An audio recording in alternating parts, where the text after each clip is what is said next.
Police complaint ಮಾಡ್ತೀರಾ sir ಈಗ? ಮಾಡ್ತೀನಿ.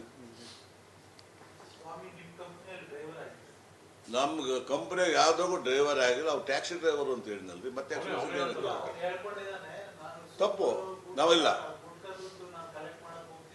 ಸುಳ್ಳು ನೋಡಿ, ಅದೆಲ್ಲ ಸುಳ್ಳು ಆರೋಪ ಮಾಡ್ತಾರೆ. ಈಗ ಅವತ್ತೇ ಪೊಲೀಸರಿಗೆ 97 ಲಕ್ಷ ಕೊಟ್ಟ ಕಳ್ಳ. ಆಧಾರ ರಹಿತವಾಗಿ ಹೇಳಕ್ಕೆ ಅರ್ಥ ಇದೆ. 3 ತಿಂಗಳು ಬಿಟ್ಟು ಯಾಕೆ ಕೊಟ್ಟ? ಅವತ್ತೇ ಪೊಲೀಸರಿಗೆ ಹೇಳ್ಬೋದಾಯ್ತಲ್ಲ, ಅವನು ದುಡ್ಡು ಯಾಕೆ ರಿಕವರಿ ಮಾಡ್ದ ಕೊಟ್ಟ? ಅವ್ರು 93 ಲಕ್ಷ ಕ್ಯಾಶ್ ಏನು ಕೊಟ್ಟಾರಿ? ಕ್ಯಾಶ್ ಕೊಟ್ಟೋದು ಈಗ ಯಾಕೆ ಆರೋಪ ಮಾಡ್ತಾನೆ? ಕ್ಯಾಶ್ ಕೊಡ್ಬಾರ್ತಾನೆ, ಅವತ್ತೇ ತಾನೆ ಆರೋಪ ಮಾಡ್ಬೇಕಾಯ್ತು. ಇದಕ್ಕೆ ಪಿತೂರಿ ಇದೆ.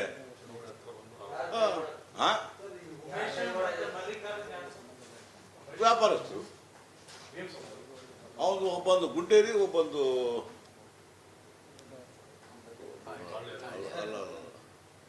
ನುಲ್ಲೇನವರು,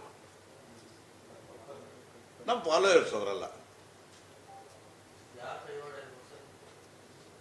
ನೀವೇ ಪತ್ರಿಕೆ ಕಂಡು ಹಿಡಿದ್ರೆ ಭಾಳ ಒಳ್ಳೇದು. ಕೈವಾಡ ಯಾರು ಅಂದ್ರೆ ಭಾಳ ಒಳ್ಳೇದಾಗ್ತದೆ ನೋಡಿ. ಎಲೆಕ್ಷನ್ ಬರೋದ್ರಿಂದ ಈ ರೀತಿ ಆಗ್ತದೆ. ಯಾರು ಕೈವಾಡ ಅಂತ ನಾನು ಹೆಂಗೆ ಹೇಳೋಣ? ನನ್ನನ್ನು ಸೋಲಿಸ್ಬೇಕು, ನಾನು ತೇಜಾವಧೆ ಮಾಡಬೇಕು ಅಂತೇಳಿ ಈ ರೀತಿಯಾಗಿ ಮಾಡ್ತಿದ್ದಾರೆ. ಅವ್ರ ಮೇಲೆ ಕಂಪ್ಲೇಂಟ್ ಕೊಟ್ಟು ಮಾನನಷ್ಟದ ಮೊಕದ್ದಮೆ ಹೂಡ್ತೀನಿ ನಾನು. ಏನು ಮಾಡೋಕ್ಕೂ ಏಸಲ್ಲ. ಇವತ್ತು ಈ ರೀತಿಯಾಗಿ ನನ್ನ ಮೇಲೆ ಆರೋಪ ಹೊರಡಿಸ್ತಾರೆ.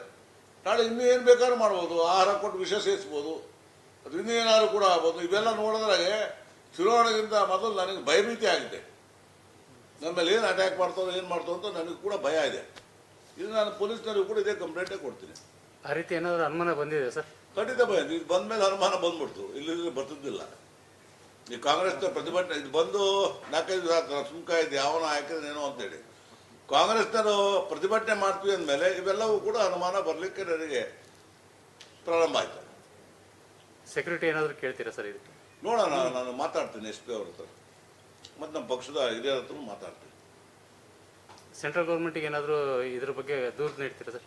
ಒಬ್ಬ MP ಗೆ ಈ ಥರ ಥ್ರೆಟ್ ಬರ್ತಾ ಇದೆ ಅನ್ನೋದ್ರ ಬಗ್ಗೆ ಗಮನಿಸ್ತಾರೆ. ನಮ್ಮ ಅಧ್ಯಕ್ಷರಿದ್ದಾರೆ, ಲೀಡರ್ಗಳಿದ್ದಾರೆ, ಮಾಜಿ ಮುಖ್ಯಮಂತ್ರಿಗಳಿದ್ದಾರೆ, ಮುಖ್ಯ ಸಚೇತಕರಿದ್ದಾರೆ, ಲೀಗಲ್ ಸೆಲ್ ಇದೆ. ಅವರೆಲ್ಲರೂ ಕನ್ಸಲ್ಟ್ ಮಾಡಿ ಏನು ಹೇಳ್ತಾರೋ ಆ ರೀತಿ ನಡ್ಕೊಂತೀನಿ ನಾನು.